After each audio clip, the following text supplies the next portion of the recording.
A huge part of that wait list came from saying ocean dipped hair, because there became this like niche group of people that wanted that. They're like, I want my hair to look imperfectly perfect.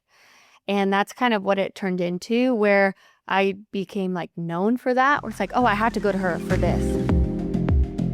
Makenna Young is a 27-year-old Southern California color specialist who's built a six-figure business while working just 3 to 4 days a week, maintaining a $550 average ticket and growing a 400-plus person waitlist. Most senior stylists tell the younger generation not to specialize too soon, but Makenna has skyrocketed her business in the last few years and become a sought-after educator by focusing on doing one thing really, really well. This woman has built one of the most approachable, lovable brands I've ever seen in a long time. So I wanted to talk to her about things like, okay, you are 27. Yes. Your average ticket is $550. You have a wait list of 400 clients begging to get in to see you. How long have you been in the industry for, and why did you jump in? So I have been in the industry for about 6.5 years, almost 7. And originally I didn't want to be a hairstylist. I don't hear that often. No, and I felt like such an outsider in beauty school, because I feel like everyone there, like, just they knew like from when they were little that they wanted to do hair, like cutting their Barbie doll's hair. And I was like, that wasn't me. I was a soccer player actually growing up, and originally that was my path. I wanted to play professionally. And then my first year of college, I ended up finding out I had a hole in my heart and I had to stop playing. And it was like everything I had worked for, my whole life was just done overnight, like gone. And I had to stop playing. And, my mom, who's a hairstylist, was like, well, this is a great time to pivot, and, everything's going to be okay. Obviously, everything happens for a reason. And she's like, you should try going to beauty school. I'm like, I don't know. She's like, well, you love to talk, And I totally was that kid in, elementary school when you're getting in trouble for talking too much. And I feel like all hairdressers are like that. And yeah, she encouraged me to go to beauty school, and we went and toured Paul Mitchell, and I fell in love with it. And I feel like after that, it was just like the rest was history. So I didn't know I wanted to do it. But then once I fell into it, I was like, wow, like this is what I'm supposed to do. And I fell in love with color like immediately. Your story is interesting because a lot of people feel like when they stop going to college or choose beauty school that their parents might be disappointed. You're the opposite. Your mom was like, I think this could be for you. You should give it a shot. Was there any part of you that felt kind of let down that you were going into a trade versus getting a degree? I was disappointed in myself because I was like, man, all my friends, they actually all play professionally now. Wow. And I was one of the only ones that didn't. And I felt like I failed, And I feel like when you're an athlete and you grow up like that, you're so hard on yourself and you feel like, I can't believe I didn't do that. But that wasn't my path. And I feel like with both of my parents being so supportive of me, they're like, no, just because you have a degree doesn't mean you're successful. You can do anything you want and be successful. So I feel like my parents were like obviously my rock and helped me get through that like mental process. And then, yeah, once I was in school, it's like, you know what? Forget soccer, forget all that. This is great. And we can be successful in this. And I feel like when I went to beauty school, it was in a time where like social media was being pushed so heavy. And I just saw this opportunity there. And I was like, okay, I can take this and I can run with it. Let's do it. And I was all in. What blows my mind is you say you weren't necessarily super excited to go to beauty school as definitely plan B. But when I scrolled all the way back on your Instagram and I Did looked, you really? Oh yeah, of course. Oh and gosh. I looked at your early posts, and my perception is you were all in from the jump when you went to beauty school. And I find a lot of people who would say, oh, I've wanted to do this since I was 6, are not all in from the start. Do you feel like when you got to school, you were like, I'm here, I'm doing it. Yeah. Pedal to the metal. My first real day, I went home and I was like, I just knew it. I knew that's what I'm supposed to do. And I said, if I'm going to do this, I'm going to be all in and I'm going to study it, and I studied like the social media side. And then of course, being in school, you're learning all the things. And yeah. And I feel like that feeling has never left me. I just want to keep going. Did you take taking clients seriously when you were in school? I did. I feel like the school that I went to really pushed that. So I was lucky to go to Paul Mitchell and Sherman Oaks, so not too far from here. And that was something that they pushed on us. They're like, hey, these are people that you can take outside of school. Let's build a clientele in school. And a lot of people were like, yeah, right. Like these people are coming to beauty school. But I would actually go and seek people out when I was at home. I would go into like Sephora or Ulta and I would make sure my hair was all done. And I was like, one of these girls will say my hair's pretty, because I want to make sure I'm all done up. And the moment they say that, I'm like, that's a potential client. Because I can be like, hey, I'm in beauty school. Do you want to come and we can do this on your hair? And that happened, and that's how I started to build in school. And then they told their friends and then their friends told their friends. And then it just went from there. And I actually had like a full book in beauty school. Like towards the end of school, I was booked. And it carried over after, which was obviously such a blessing, but also the school pushed that. So it was already in my head. That wasn't something that I automatically had in me. It was definitely heavily encouraged by the learning leaders there. You mentioned to me that when you were finding educators online, Pretty Little Ombre was somebody who really inspired you. How did you find her and what stood out to you? And what were those early weeks or years learning from her? What did they look like? Yeah, so I feel like all of her posts were all over Pinterest and it inspired me so much. So I'm like, I want to learn from her. And then I discovered open air balayage through her and painting with the real paintbrush and all that. So I saved up all my tip money in school and I purchased her online education. And I feel like that changed the game for me so much because then I was able to try things in school that they weren't even teaching. We were just learning very basic, foil patterns. We didn't even really learn hair painting. So I feel like that extra work outside of school and seeking those educators out is really what, changed a lot for me early on. When you were starting off, like I said, I went all the way back. I stalked you in full and I looked at your early posts and I feel like you were posting early on. Did you apply for a one-shot award early on too? Yeah. How did you even find out about these things? And was there anybody in school who judged you or misunderstood what you were doing? Like, did you feel like you were the only person playing that game or were others doing it too? So luckily for me, everyone or a lot of the people that I surrounded myself with there were very similar to me where they were just like go-getters, and I don't really feel like there was ever jealousy between anyone. Everyone was just doing their own thing and lifting each other up and pushing each other. And everyone just kind of stayed in their own lane. And of course, you're going to have people that will like, oh, they're whatever. But I'm like, I don't care. I've never really cared what anyone thought in that way. Of course, you want people to think good of you, but for when it's like things like that, I'm like, I don't really care. I'm just doing my best. And I submitted that. And I remember, I'll never forget, I was driving to school when I got the DM from them that I was a finalist for the student category. And I still didn't really know what it was, but it was like, you get a free ticket. You're, invited to these different like finalist parties. And these are with stylists. And I'm like, I don't belong here. I am 18. I was still 18 at the time. And I'm like, wow. And honestly, going to One Shot changed so much in my career because I feel like being in a room with so many people that I looked up to just inspired me so much more. And them coming and talking to me at the parties and all that, I was so inspired. I'm like, this is possible. So my little dream that I had in school, I'm like, this is possible. I'm seeing it. Like I'm seeing these people teaching on stage. I'm seeing that like it's possible. If they can do it, then I can do it.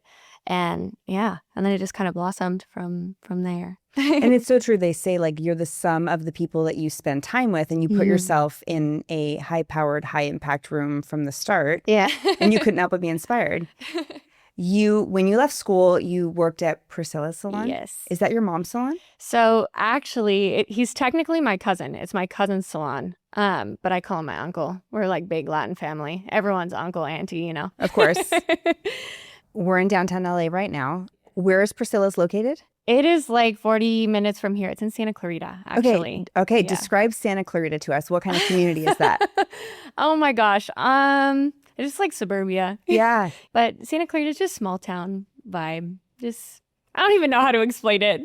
Yeah, it's like a community neighborhood. Families raise their kids there. And it was great. It was a great place to live. And it wasn't too far from the beach, which obviously that's like such a huge part of my life. But yeah. And I live in San Clemente now, which is home. And I think it's important to understand that because people will hear your story and be like, well, yeah, but she was in LA, or yeah, but she was in San Clemente, No, or yeah. yeah, she was in Orange County, or A small we town. give a pass. But Santa Clarita is not anything like that. No. It's a local community, suburbia, like you said. Totally. And that's where you chose to go. Yeah. When you were assisting for that stylist, Yeah. was there a formal training program? How did you learn from her? So it wasn't like a formal training. I just assisted her with whatever she needed. And she taught me how to hustle. I feel like she really taught me how to interact with people and how to like adapt to different people's personalities. And I feel like I learned so much in that aspect of doing hair, which is so important because anyone can do hair, you know, but so much of it too is your personality and how you treat people. So I feel like I learned a lot of that from her. And then of course, just technical things, but she does a little bit of everything. So I was able to just kind of learn it all from her, it was really fun. I enjoyed it. And the salon environment was really fun too. I was the youngest person there. I was the baby, and quite literally the baby. My mom's been working there for over like 20 years. So I grew up with all those women, like all the same people have worked there from the beginning. Looking back, I actually feel like it was some of my favorite times doing hair was with my mom and all those women. It was awesome. How did you know it was time to leave, and what kind of salon did you go to next? My family moved all together, and that's really what made me get out, to be honest with you. But I had always wanted to live in San Clemente anyways because I love surfing, and that's like the ultimate surf town. So I knew I wanted to work somewhere in San Clemente, and I was just looking at different places there. And at the time, there wasn't really any rental salons. They were all commission. And I was a rental stylist, so it was really hard for me to find where the right place would be. So I ended up landing at a commission salon, but I wasn't there for very long. And then I ended up finding another commission salon, which is, all the girls there, which I love them to death. I was commissioned for a few years, so I was able to see both commission and booth rental. And I was like, okay, I need to be a booth rental stylist just with my lifestyle. You know, when I started teaching and say doing like shadowing and different things like that, I just needed that full flexibility. But yeah, so I've done both, and I fell in love with being a rental stylist. So I like being in control of my schedule. I think this is all very fair. Yeah. And my own daughter went commission and then rental within a couple of years. Yes. So I understand. When you were, it doesn't even matter what salon you were at, it sounds like there was a hesitation going from rent to commission, or you're like, all they had was commission. What were some of your fears around commission, or the things that you were trying to avoid, or what were the things you were worried were going to hold you back? I think I always knew in my heart that I wanted to teach, and being at a commission salon, I wasn't allowed to do that, because I'm an employee. So it makes sense, I'm their employee and I just go to work, and that's fine. There's nothing wrong with that. But when I started to get that feeling in my heart, I'm like, okay, I really want to teach now. I had a lot of stylists asking me, can I come shadow you, or can you teach a class? And my schedule didn't allow for that. So I just was like, okay, like I need to do this. I think it's interesting, like talking about the stigmas around commission salons, like everything you're saying is right. And I think sometimes it's helpful for commission salon owners to hear. They all say, well, they don't want to come here because they want to do whatever they want to do and they're convinced they're going to make more money. And actually, very rarely is that the true reason. Yeah, like somebody the core won't of why stay. someone, yeah. Yeah. Yeah, I think just it felt more limiting for me. And I know many commission stylists that are so happy. And I'm happy for them because it's nice. You have your, product already accounted for. You have someone scheduling and all that stuff. You can truly just go to work and go home. And I think that's amazing.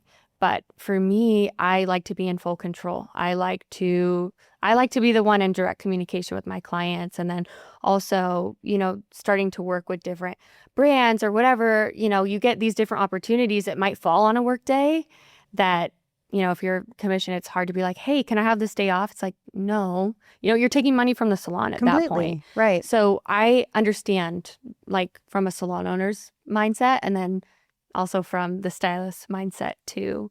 It's tricky, but you just have to find what is best for you and in your path. Completely. And I think that's one of the best things about the industry is there's a dozen ways to do it, right? And it's about finding what works for everybody. 100%. So what you said, you didn't want to be the problem for the salon owner either. So if it's just not going to work, it's not going to work. And that's totally okay. Yeah. So when you made the move, you're moving from, you know, one community to another. And to be clear, for those who don't know California, it's not like her clients are commuting there. I'm sure some couldn't do, but that's not an easy transition. Yeah. So you're essentially building from scratch. Totally. How did you market to build that clientele in a completely new area? So before I had moved, I mean, obviously just trying to buy a house down there, everything, it took a while for my family, but we knew we were going to end up there. So during that time period, I would start to like tag San Clemente in my posts when I was still living in Santa Clarita. Having friends in that location, and I was like, hey, I'll give you a discount if you tell 5 of your friends, like, I'll give you a free haircut, whatever you want, I just am trying to build. I don't think there's anything wrong with telling people that, especially if they're people that you know. But yeah, tagging the location that I was moving to and taking content ultimately, that helped me a lot, like model days. And then when I did end up moving, there were times that I was doing hair for free to market. And thankfully, I will say I did have a lot of my clients come over with me. There's probably like 50% that came over, which is a good amount when you're moving. Right. So I was lucky in that sense where it's about 2 hours for them to commute, which is, I was not expecting them to do that. I think they're crazy to do that. And I love them so much. There's some of them that have been with me since beauty school, actually. And we've been on this journey together. But yeah, so having them and then sometimes doing hair for free. And I would have those models, I would say, hey, can you bring 2 different outfits so we can get different shots so that it would look like 2 different people? It helped, and just pushing that and pushing the hair that I wanted to do. I knew I wanted to hair paint. I love painting. So I would just market the heck out of that. And then it just went from there. Okay, so when you talk about 50% of your clientele following you, that is exceptional. With a move where it truly is a 2-hour commute, we're in Southern California where there are salons everywhere. The talent is at a high level. It's not hard to find a good stylist here. There's incredible people here and they chose you. And I do think it's because of the way you have always shown up, the way that you serve your guests. It's all very unique. And we're going to get into your methodology, but something that you mentioned was model days. And I know you still do them now. Yes. And you did them back then. So can you tell us how like those operated back then, what they look like now, how you found models, all the details? Yeah. So honestly, my model days back then and now they're pretty similar. I didn't really change that much. The only thing is now I have an assistant where she can make it bigger and grander and just better for the clients. But for me, it's always been the same structure, essentially. Obviously capturing the before is huge because I want to have the good before and after. But it's just, for me, it's documenting the whole process. And like with the models, they're obviously either getting a really discounted rate or for free. So I'm like, I'm going to capture as much as possible. And they're going to be there all day, honestly. And it's something that they agree to. I tell them like, hey, we could be here for like 5-6 hours even, but you're getting hair for free and we'll take really good photos of you. It'll be so fun. And just making it a whole experience for them too. And I feel like the model days are what got me so many clients because we were having so much fun that they're like, I have to tell all my girlfriends, and it helped me grow so much. But yeah, I'll bring my iPhone. I have my camera. I have my mics. I got my tripod. I got 2 different tripods. Like we have the whole setup.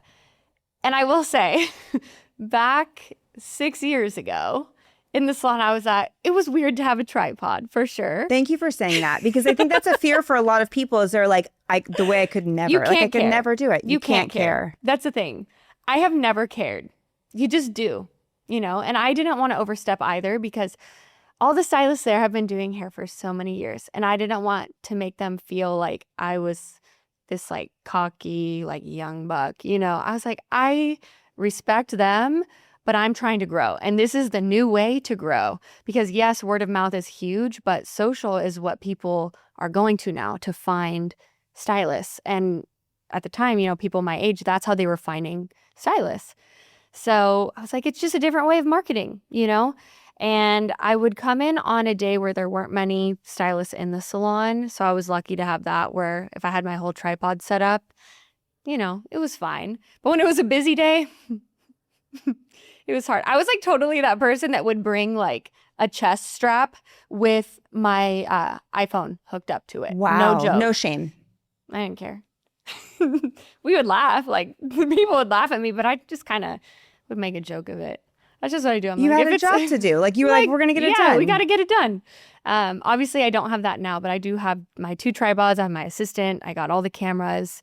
My favorite thing to use now is like mics. I love just miking up. I think it's so fun. And getting that crisp, clean audio. I'm like, And do you mic up yourself and your guest? Sometimes. I'll do myself, or I'll do me and my assistant, and I'll have her ask me questions as I'm going. I just started doing that though. So I haven't released that stuff yet, but I'm working. I'm building my content right now. The thing that I think is unique about your business and why you are so successful is you're finding like the fun and the joy in every single thing that you do. I feel really lucky that I love this job the way that I do. Yeah. Because I feel like that's how like success has come, because it doesn't feel like a job to me necessarily. It's just something I'm passionate about. So it doesn't always feel like work. I mean, of course you have days where you're like, man, this is so hard. And there's times where I just take a complete back seat from Instagram, and that's okay. I always tell that to stylists. I'm like, it's okay to just stop for a second, take a breather, go take a hike, go walk the beach. Like, it's okay, because our job is so much more than doing hair now. So don't force yourself to do things that you don't want to do. The passion will come when you are re-inspired and feel recharged and all that. I think there's a lot of pressure that we put on ourselves that we don't have to, I'm curious what your take is on working with influencers. Do you get requests like that? What do those arrangements look like for you? So my goal is not to work with influencers. I'm not like seeking people out. I have a few friends of mine that is their job. Yeah. And they're so sweet. They actually will pay me, or they want to pay me. And I don't ask them for anything. I'm just like, I'll do your hair. Let's take some pics. Sometimes I'll use them for content day. But the influencer girls that I have are all very respectful of my time and work, and they want to pay me. And I've had the other side where they expect because they have a following. And something that I would say for people looking to work with influencers just because they have a following, you want to make sure the following is going to benefit you. So, for example, one of my clients is a very popular influencer, and a lot of her followers are women. And that's helpful for me because those women want to come in my chair. So, and she's very supportive of me, where I've had, a different situation where this person may have a lot of followers, but the market isn't necessarily people that would sit in my chair. And I just basically gave free hair away, and I got one story. Right. So I would just be cautious of just looking at the follower count.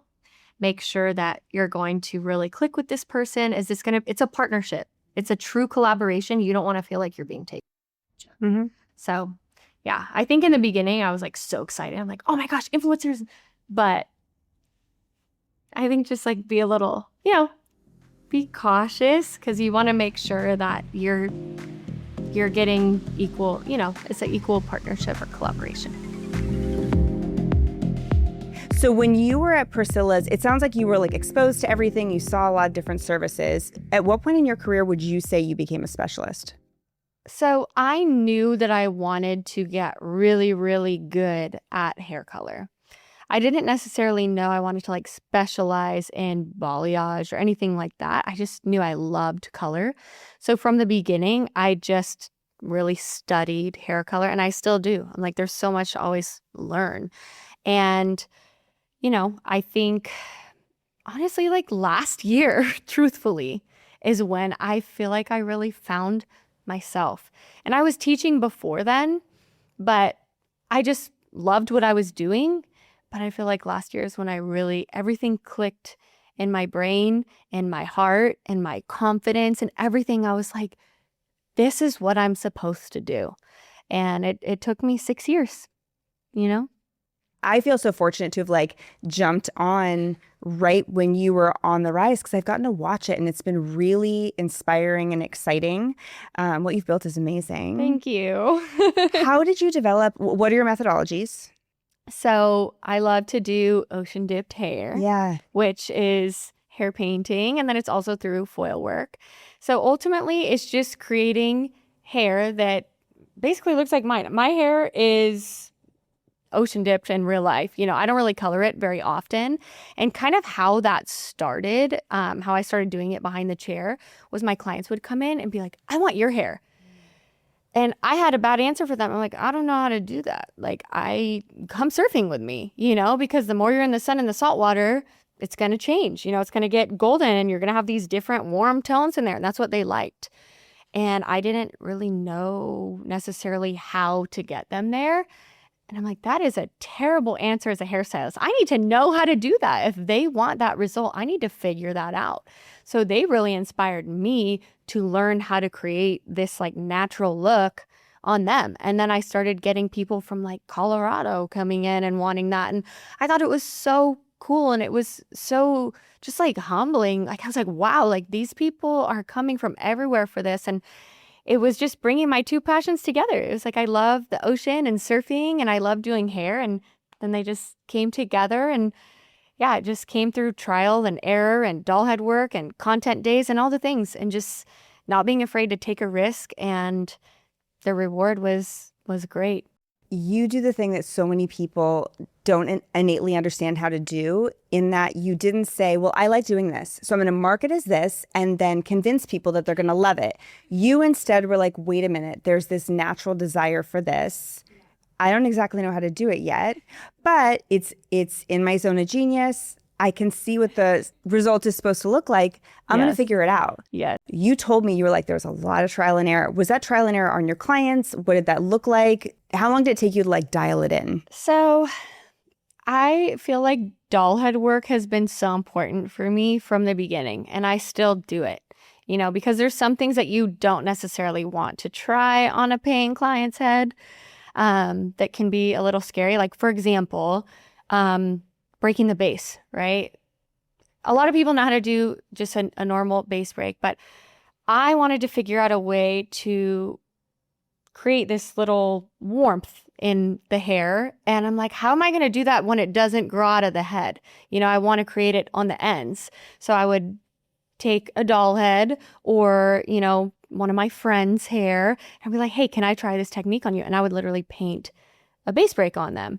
So it was on like people that I trusted, or that I guess I should say they trusted me, or just doll head work. And yeah, just the trial and error. It's like I've never been afraid to take a risk, but you have to do it in a way where you don't want to like fry your client's hair off, something like that. When it's something a little more risky, you want to go for the doll head. But that's when those content days are really beneficial, because they know, I tell them like, hey, I'm going to try some things on your hair. If it doesn't go the way I plan, color is always fixable, you know? So I'm not worried, but I just want you to know we're going to be trying some things on you. And it's always worked. I'm like, that's how I started figuring out my methods, was from taking those little risks. And it's so fun. What percentage of your clientele now is an ocean dip blonde or an ocean dip brunette? They all come in and ask for that. So I guess everyone. Yeah. Like, and it looks different on everybody. You know, you can have someone, like a big question I get is like, well, I have gray hair. Can I do that?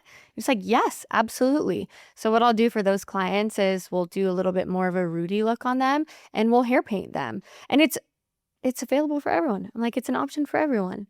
So yeah, all my clients are like that, because that's what I market myself as. So if I do take a new client, they're asking for that because they know what they're getting, you know?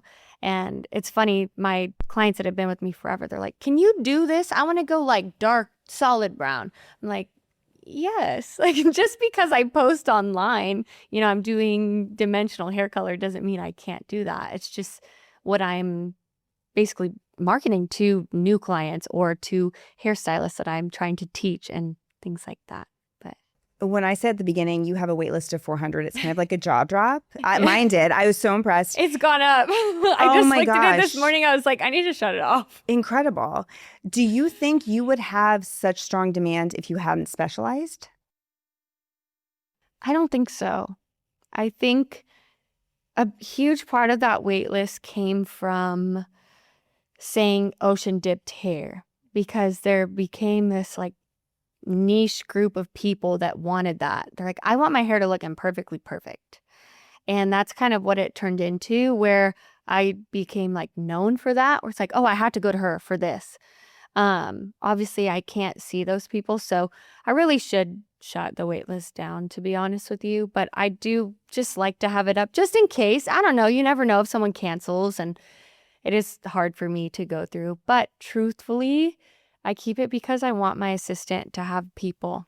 I keep it because I don't want her to feel like she's starting at zero. I want to train her, and I want her to obviously be fully ready to go out on the floor and tell these people, hey, I might not have the space for it right now, but I want you to see who I trained for over a year, and I would trust her with my hair.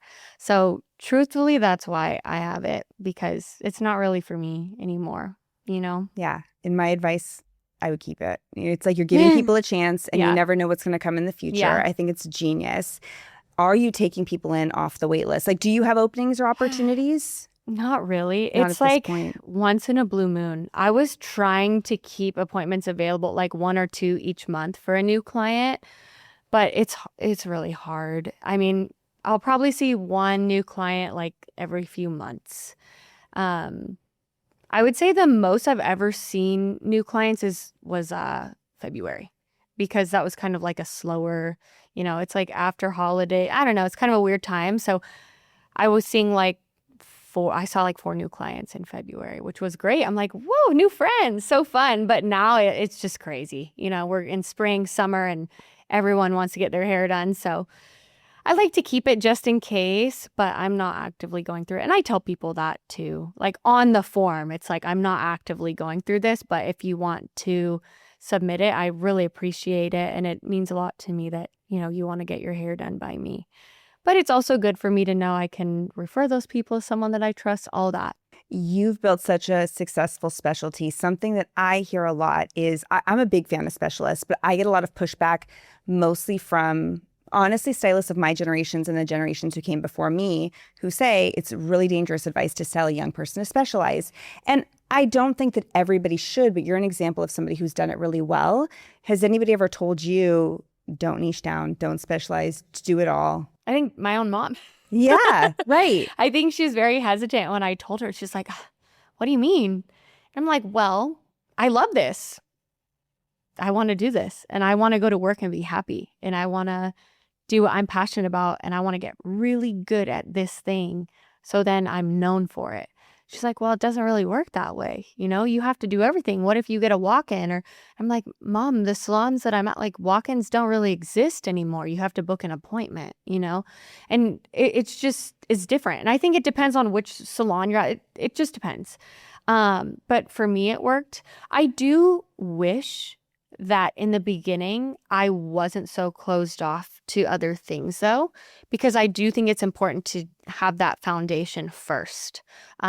Because I did specialize so early and I dove so deep into color, now I am learning different things. And a little bit later, and I've been doing hair for almost 7 years, so it's not like crazy amount of time, but later in my career now, I'm like, okay, I need to like go back to the basics of even some hair cutting techniques, So my advice is, yes, specialty does work. It worked for me very well, but don't be closed off to other things, because you can know what you love, but also have your solid foundation so you can be well-rounded, and that's where I personally would have changed the beginning of my career.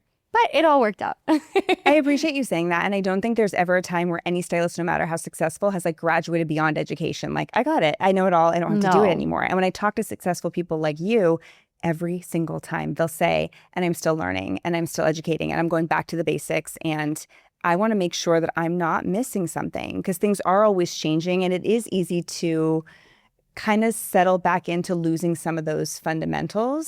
So I appreciate you sharing, like, but I always have to go back to basics. I always have to make sure I'm staying sharp. And it's like the basics will spark something in you that is more advanced. That always happens to me.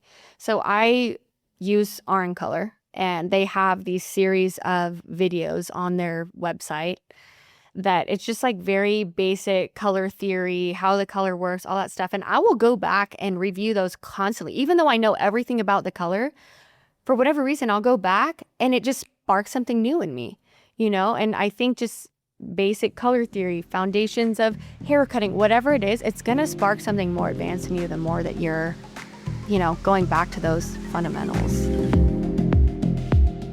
Okay, I want to talk about how your business has scaled. You have an assistant now. Yes. When did you hire your assistant? I hired her this year in January. So she's such a go-getter too. Like I actually didn't really have any intention to hire someone because I like to be in control of my things, you know, and it's hard for me sometimes to let go. But she actually had approached me in a local coffee shop and she told me, she's like, hey, is your name Makenna? And I said, yes. And she's like, I've been following you for a few years. I'm in beauty school right now. Are you looking for an assistant? And I was like,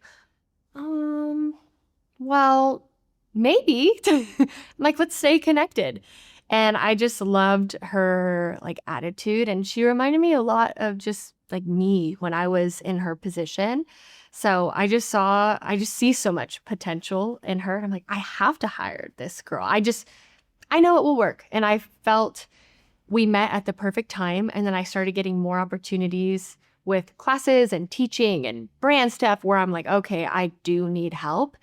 It's just crazy how everything came together at the right moment and right time. And it's been, honestly, working behind the chair with an assistant has been so much more enjoyable for me as well. Like in what way?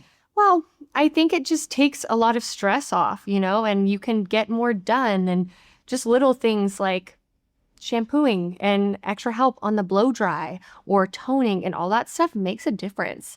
And even with like my autoimmune and stuff, it helped just my body too, you know? So just on a lot of different levels. I love having an assistant. One of the things that a lot of stylists struggle with when they bring on an assistant or a sidekick is delegating and releasing control. Yes. What did that look like for you to start? Like now it sounds like you're letting her blow dry a little bit, which I think is scary. Does she mix color for you at all? She foils with me. She foils with you? She foils. How did you build up to that? And did you have fear around it at all? I didn't have fear because I'm not going to let her do anything unless I have full trust and faith in her abilities there. So we would do a little bit at a time. So it started with, I'm like, hey, shampoo my hair. Let's correct a few things. Honestly, the girl nailed it right off the bat. I'm like, man, the moment that you're done assisting me, my clients are going to be sad. Like, you know what I mean? Like she had a great shampoo. Like, okay, perfect. So then we started with that. And then it was like, okay, let's rough dry. And then it turned into, okay, let's blow dry together. And she is she just adapts, you know. She is a go-getter. She's a quick learner. She asks questions, you know, not in front of the client, but, you know, when we're in the back. She's just not afraid. And that's what I love about her. And she's just so sweet. And I don't really I don't feel scared at all when she's foiling with me because we did doll head work beforehand. And I'm like, hey, let's do this. Let's correct a few things. And a lot of the times if we're foiling, it's going to be like a teasy light or something like that maybe isn't too advanced, but it's enough to where I want her to be involved. And I don't want her to just be like standing there. And for me, I know I'm looking over what she's doing. If I see any little thing, I'm like, yeah, let's tweak that. I'll tell her. You know, I'll be like, hey, like let's go like this or whatever. So it's fun. I love it. And it's just working with a buddy. If we can get in the weeds, what does compensation look like for her? I give her $20 an hour. And then, you know, if clients will tip her and all that, but we have long days. So then she gets overtime pay. and all that. So she's with me every day. I'm in the salon, and sometimes we're working like 12-hour days. Like we're there a long time. Yeah. So yeah, it's good. It's fun. Can we go super in the weeds? You and I are both in California. Yeah. California is a really tricky place to employ somebody. Is she technically your employee? Yeah. So I do everything by the book. Same. Yes. Which it was very challenging to figure all that out because I'm doing that for the first time too. So my good friend ChatGPT listed out everything I need to have because it's different, you know? A lot of people will just be like, oh, pay them under their table. I'm like, no way. Like, I'm not doing that. I want to make sure everything is like legally sound. So yeah, she is my employee and I have Gloss Genius. So I use that and then I book through that. And then I also pay her through that payroll. And then she gets her W-2 and she gets all that stuff. So, and it's easy for her when it's tax season too. We exchanged messages over the last couple of days, you and my team, because you had a client on Saturday fly in from where? I know. Idaho, which is wild. And behind the scenes, we were like, wow, people are coming in from out of state to sit in Makenna's chair. How long has that been happening for, where the demand is so great that people are driving, flying to get to you? Honestly, it's been probably since I started doing hair, like genuinely. Like flying though, I would say probably year 3. Mm-hmm. But initially, like I would have people travel from pretty far, even when I was like a baby stylist. I thought they were crazy. It's like, why? There's so many stylists near you. You don't have to go through all that. But that's what they wanted to do. Do you think they found you through word of mouth or they found you on Instagram? That was probably through Instagram. What do you think they were seeing that made them say, I have to be in her chair? A lot of them looked that like high contrast color. They said it was hard to find that because a lot of people were doing blendy, like super blendy, which is super pretty. And I do that too.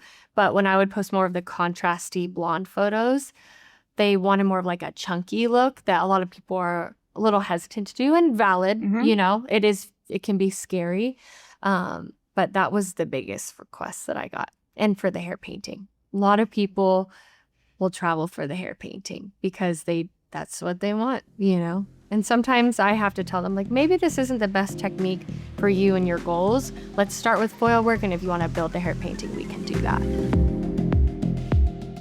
What is your schedule now?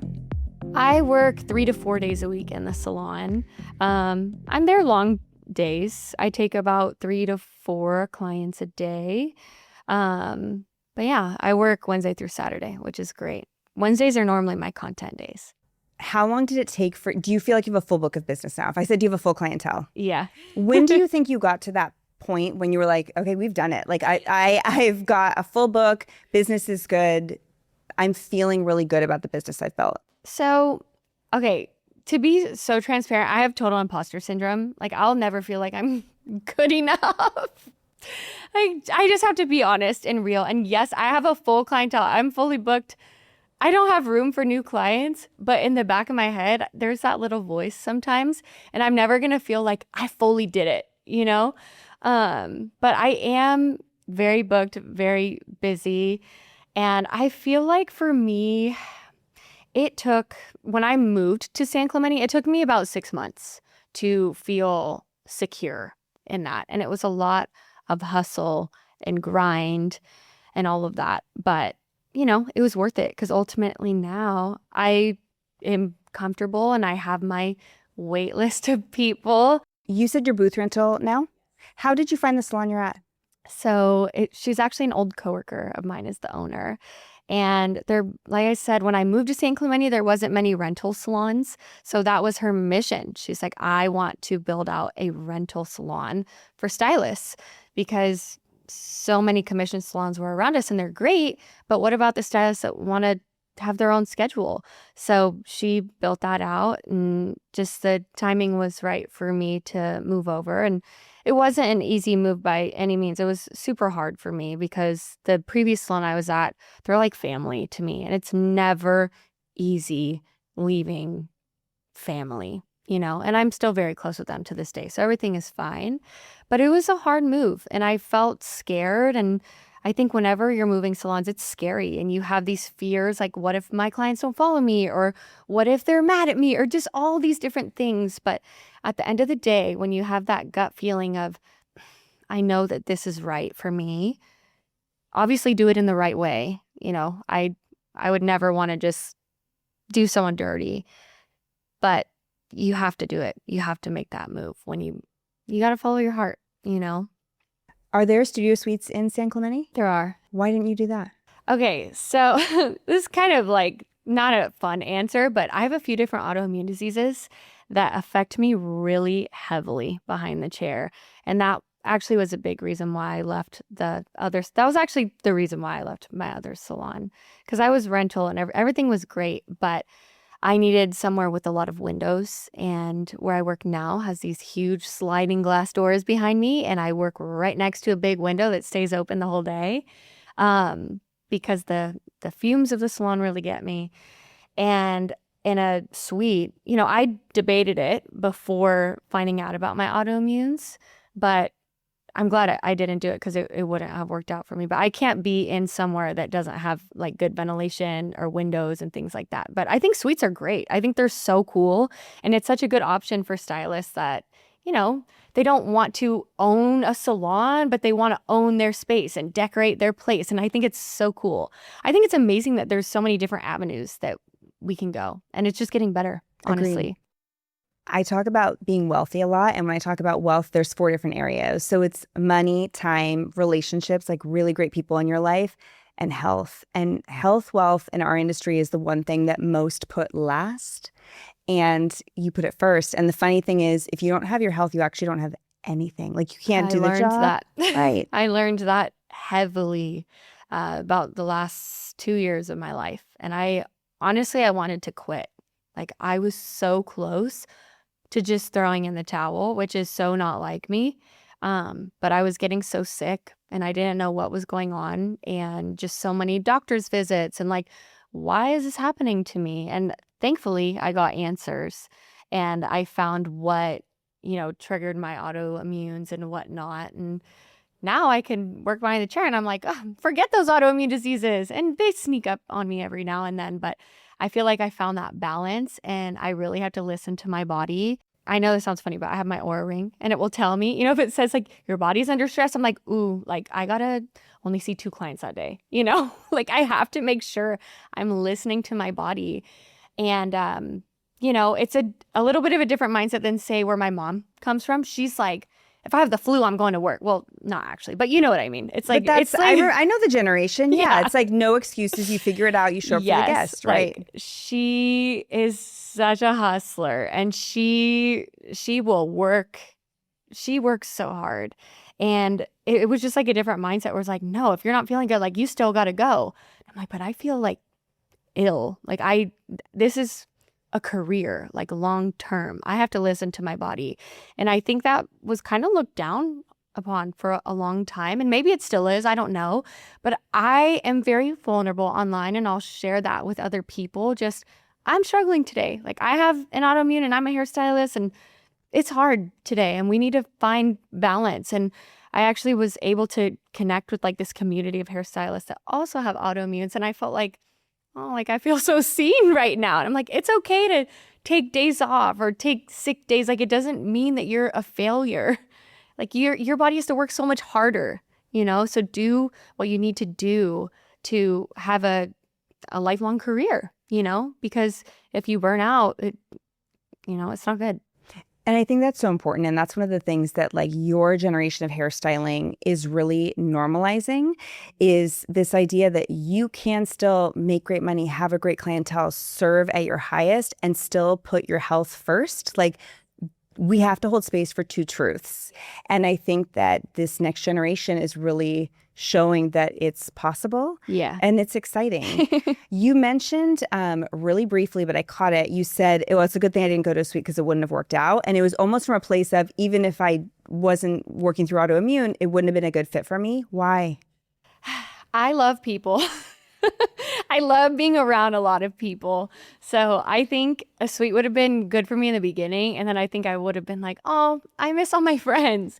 But I know that you have friends within the suites because I know many people that work in them and they're like, no, you still talk to people. But I love like butting into my friends' conversations. Like we'll be working together and we're like, what TV shows are you watching? You know what I mean? So for me, I'm just a social butterfly in that way, where for my personality, a salon is definitely the best environment for me. But suites are great too. You mentioned Aranco. Yes. How did that relationship, you work together now? So yes, like what does that look like, and I'm how like did that come an together? independent, like I don't get like paid by them necessarily. I'm like a free agent in a way. I love that, free agent. Okay, explain to us what this looks like though. There's so much misunderstanding and assumption in the industry around what it means when any stylist has, I'm just going to say, like, associated themselves with a brand. Yes. And there are all kind of different ways to do it. Yeah. What does it look like for you? So for me, it's really unique actually. R&Co has their color line, which is called R& Color. And there's a guy that works there. His name's Jay. He's also a stylist. And he had reached out to me like a year or so ago, I believe. I'm not good with time, but I want to say like a year ago. And he was like, hey, like, I know you're using the line. Like, are you using it exclusively? What's the vibes? You know? And I was like, I love R& Color with all my heart. Mostly because, well, yes, the color is amazing. It works so good. I've never used anything like it, but it helped me with my autoimmune. I stopped getting rashes on my hands and all that. So it changed a lot for me behind the chair. And then we just stayed in contact, and he was like, well, we want to support you for your classes. Can we, provide little goodie bags for the stylist? I'm like, yes, like I would love that.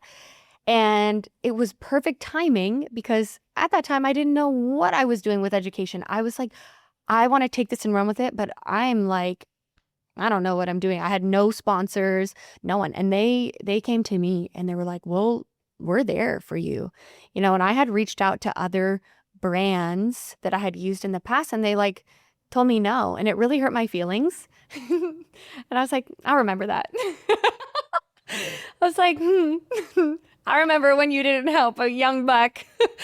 And R&Co was there for me. They believed in me from the very beginning when I had like 5 people in my classes. And now they're with me when I have a lot more. And it means so much to me. And then it just blossomed, and they invited me recently to be in one of their stage shows, which that was my first time doing anything like that. I was so scared. Oh my gosh, I was so scared. And it was so fun. There was like 200 people in the audience, and I was talking about imposter syndrome. I was like, I'm up here with the creator of the color. Like, what's going on? Like, how did I end up here? And I just feel so grateful that they believed in me then, and they're believing in me to teach on stage with their educators. It's been really cool. I just feel so grateful that they wanted to just take me under their wing, and yeah, it just means the world to me.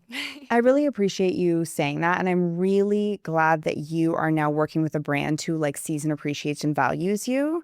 That's special, and it is unique. The people are so good there too. Kind. Like you feel it. Mm-hmm. Like truly, I've been to different hair shows and whatnot. When you walk into a room and you feel so small, you feel like all these really big personalities, and it's like you just feel so little. And I just felt like, I don't belong here. But when I went to this show with R&Co, everyone made me feel like I belonged there. Even when I didn't feel like it, they're like, no, like you're meant to be here. Like we chose you to be here. Like believe in yourself, and guiding me and not making me feel little. They put me in the center of the stage. I was like, okay, why are you doing that to me? I was like, please don't do that to me. They're like, no, like this is your time. Like you need to do it, and just all that I just feel so grateful ultimately. Like that's just the one word that I have. It's just gratitude.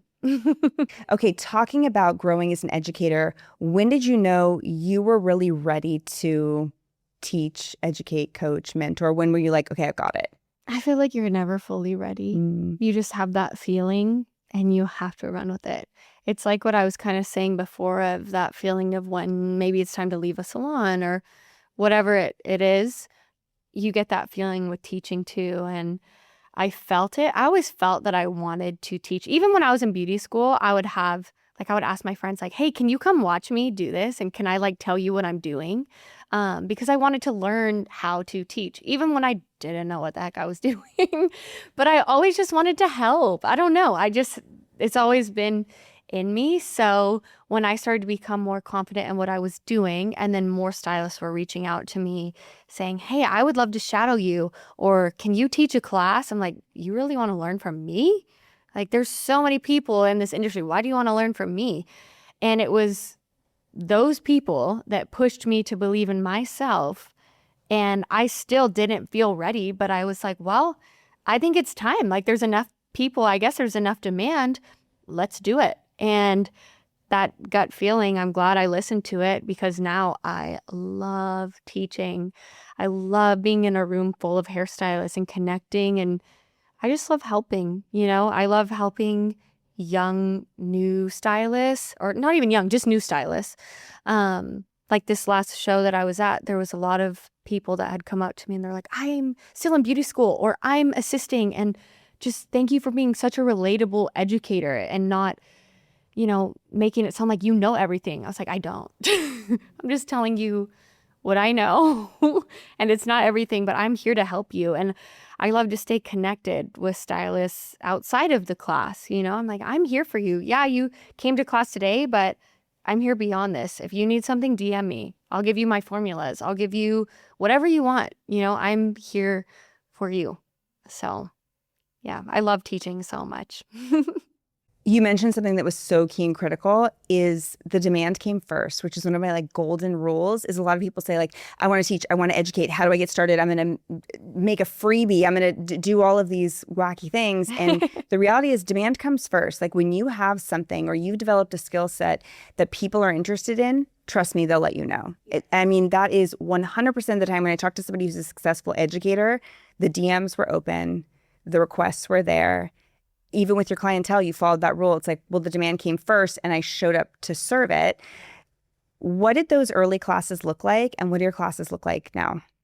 So my early classes, I was so shocked. I remember I cried in both of my classes. I taught 2 back to back, and I genuinely bawled my eyes out in class.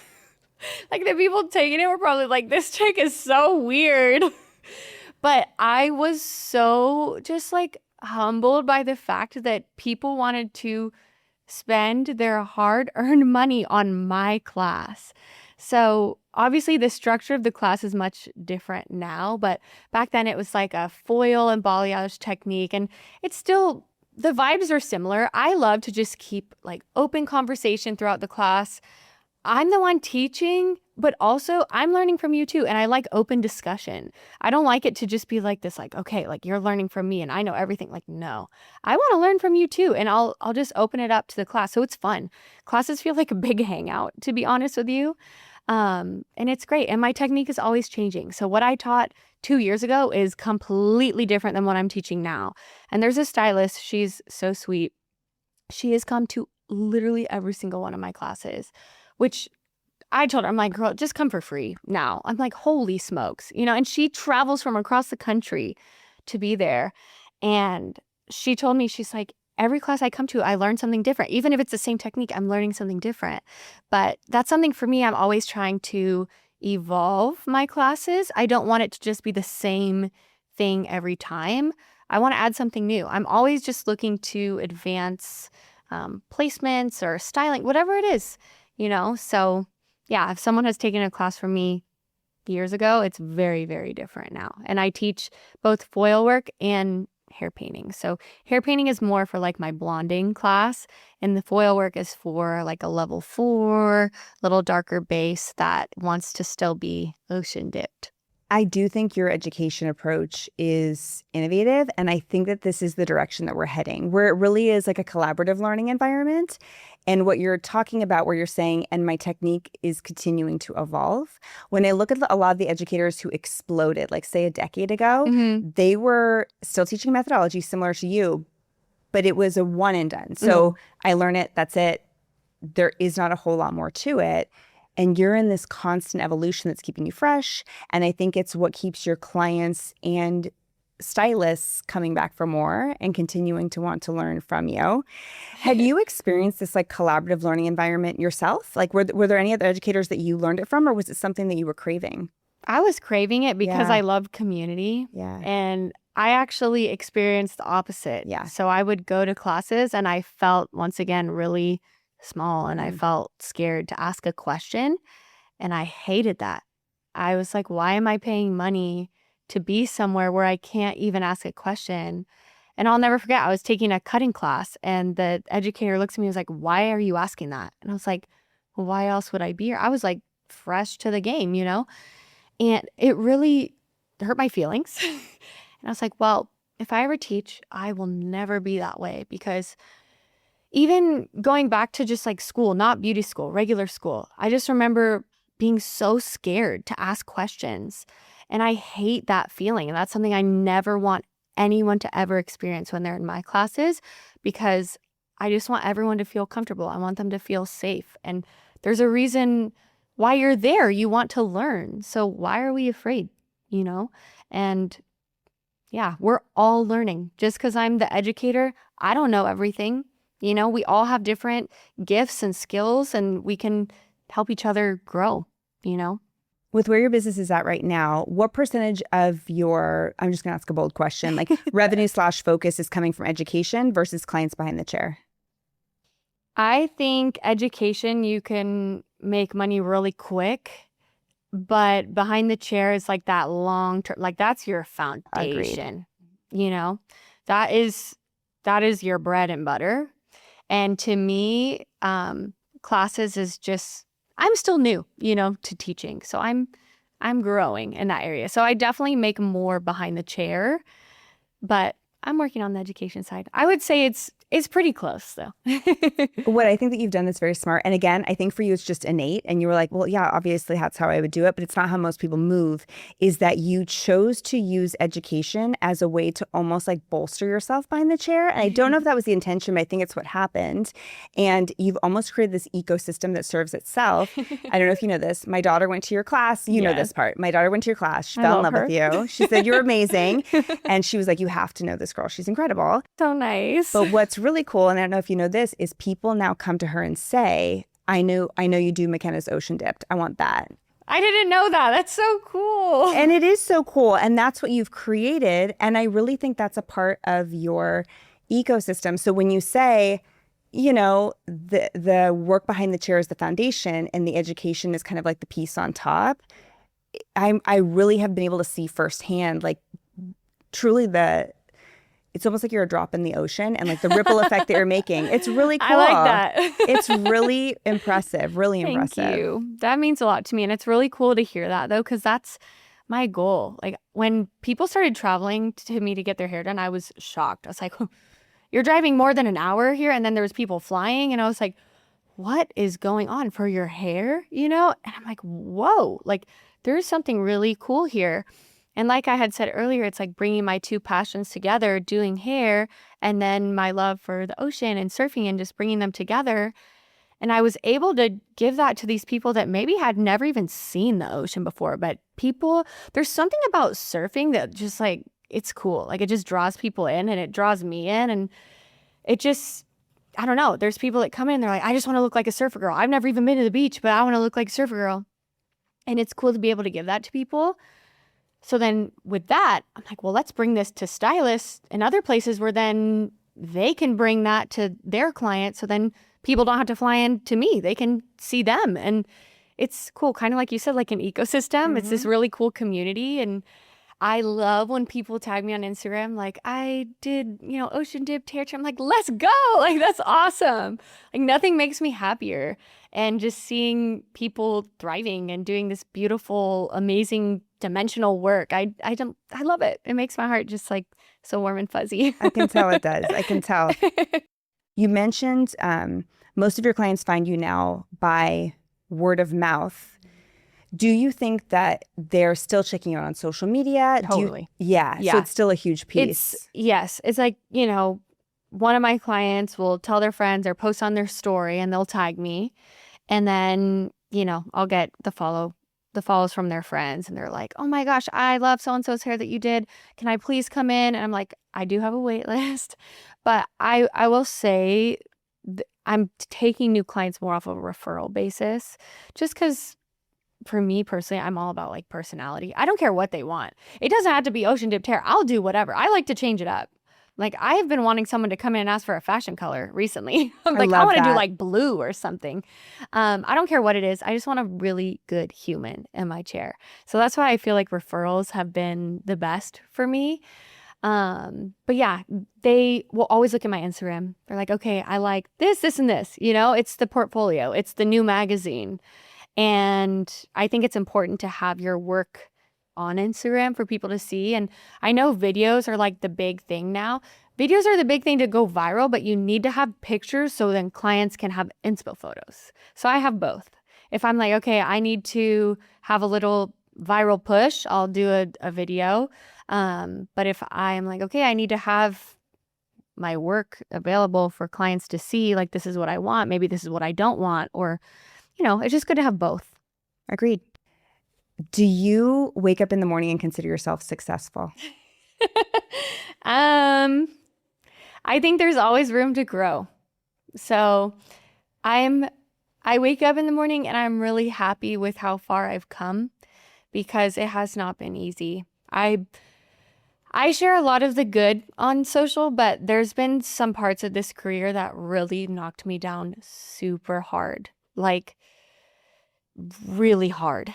And I had to overcome a lot just mentally. And I'm really proud of myself. When I wake up in the morning, I'm like, I'm doing this. And I'm not a master at anything, but I'm doing this and I'm growing. And there's always room to grow and learn. And yeah, I feel happy with where I'm at right now, but I don't know if this sounds bad to say, but I'm never like satisfied. Like I'm grateful for what I have. And I appreciate all the opportunities and everything, but I'm like, I want to just keep going and growing. It's just like that drive that fuels me. Completely. Something I think a lot about is like made it moments. Like I think for driven people like you, I wonder if there's going to be a day where you're like, I've made it. But are there things on your list where you're like, you know, this is something I'm definitely shooting for, or if this could happen for me, I would know I've made it? Well, this is pretty cool. I'm like, I think this is one of those moments for sure. And I would say the other one would be when I just taught with R&Co on the stage. That was something for me.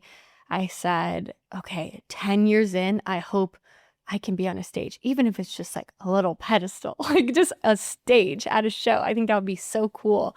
Or to have a brand that recognizes your work, you know, to be on stage teaching for them. I just thought that would be so cool. So, you know, being almost 7 years in, I'm like, whoa, I hit that goal earlier than I had expected. Like, that's amazing. So I feel like that was a really big moment for me. I'm like, whoa, like I did it. And that I'll never forget that feeling when I was done with the show because of how incredibly scared I was, like so nervous. I've never been that nervous in my life. And my assistant will tell you, like, even before classes and whatnot, she's like, do you ever get nervous? I'm like, no, like, this is fun. Like, we're hanging out. But that show, I was terrified. Like, literally, I cried in the bathroom before going on stage because I was so nervous. And nobody knew that, but I was. And I think it's good to feel that way. It's good to have those nerves. But when I was done and everything went great, I was like, that was the biggest relief. I was just so fun, and I'm glad I pushed myself and yeah, just like made it through that. And now I'm like, I want to do that all the time. Like, let's do it. And it's good to feel scared like that because it means that that's a growing moment for you. So yeah, I would say this and that those are my moments. I'm grateful for you. And one of the things I respect and admire about you most is that you operate from such a place of gratitude and just appreciation. It's really beautiful. And I just feel so thankful that I got to sit down with you like at this stage of your journey. Thank you. I know just the best is yet to come. And I'm so proud of you. Thank you so much for taking the time to chat. Thank you for having me. Appreciate you. I feel so grateful. Thanks.